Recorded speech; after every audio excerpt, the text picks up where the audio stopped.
In this episode, we're going to get into the down and dirty of what those three words are, why we want to avoid it, and what you're going to do to actually foster a learning environment where people are leaning forward into your information because you're going to be using information they already know. Let's get into it right now. Hey everybody, it's Dr. Kelly. I used to be a teacher in the toughest classrooms in the worst neighborhoods with the most difficult students. And what I learned there changed everything I thought I knew about content creation and delivery. Over the past 25 years, I've taught thousands of students, both in person and online. And what I can tell you is that effective online engagement is the hardest thing you'll ever do without guidance. So I've dedicated this channel to showing people exactly how to capture attention, hold engagement, and create transformation. Every single part of it. I love learning, I love teaching and making an impact, and that's all you're gonna find right here. All right, so big question, what are the three worst words? Three worst words in any learning environment are, hey, I need you to memorize this. Memorize. Hey, I need you to study this. Hey, reread this so you have it fresh in your mind. Let me tell you about all the studies on memorization, study, or reread. Absolutely close to no benefit in any long-term learning environment. Yes, if I reread something and you ask me a question within the first few minutes of me rereading it, I can recite it, but I can tell you this, most people have no idea how to memorize. They have absolutely zero idea what study means, and reread means literally holding up something and rereading it, putting it down and forgetting it because you never allowed or fostered the environment which brings forward their past knowledge. If you really want people to understand your information, to engage with you, to make change within the individual, and remember, when we're talking about learning, people always like to make it a classroom setting. Those are gone. Those days are gone. The way of the dodo, man. The new learning environment is anywhere, anytime, anyhow, in using any method possible. So that could be you sitting on the couch with your kids, or having a discussion over dinner with your spouse, or doing a team meeting where we're talking about implementing a new process when managing new customer inflow. It doesn't matter. This isn't just about CCE credits and Math 10 classes. This is the new world of change, is how to learn most effectively and integrate that learning into your life. Now, this is where you should be leaning forward in your seat, because how many use cases does this have for you where you can say, oh my gosh, we need to teach, we need to learn, we need to educate. That's our new word. I'm going to describe that later. But we need to educate our patients, our customers, our staff on what is great about our business, what is amazing about how we operate, and then we can take them through the steps of that process.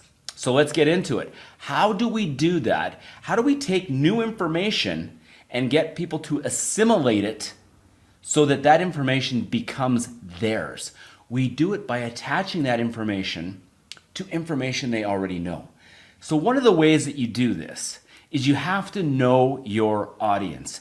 Know your audience.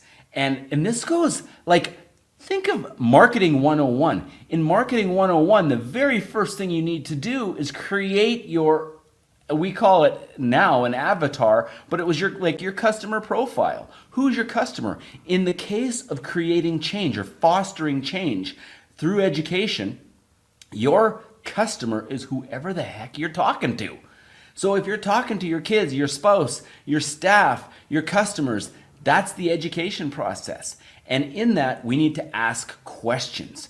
You need to be asking questions, and you need to come in with knowledge about what they already know. That is how we can now attach this information, this new information, to information that they already have. And that's when we start to make change. An excellent example, when I'm talking to my own kids about managing their own states, about coming into an exam, about coming into a difficult conversation in the right state, one of the first things I do is I've attached a stop sign to their emotional state. Because attaching a stop sign means, whoa, I already know what a stop sign is. I can see it crystal clear in my mind. I know what happens when you hit a stop sign. You stop. So you need to stop before you engage in that conversation, before you engage in that new setting, and empty or release whatever you're bringing into it. And so just think of the multiple applications that we have when we're dealing with this. Remember, in the earlier episode, we were talking about how we get people to engage. We have to relate to them on their level. Well, do you know what? One of the easiest ways is to take common knowledge that you know people already have. Now, granted, you have to make some assumptions here, but that's where asking questions takes you to the next level. You make some assumptions, you understand who your audience is, and then you attach your new information to information they already have.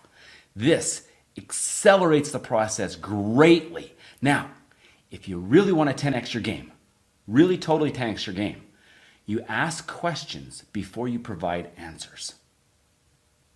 I'll let you think about that.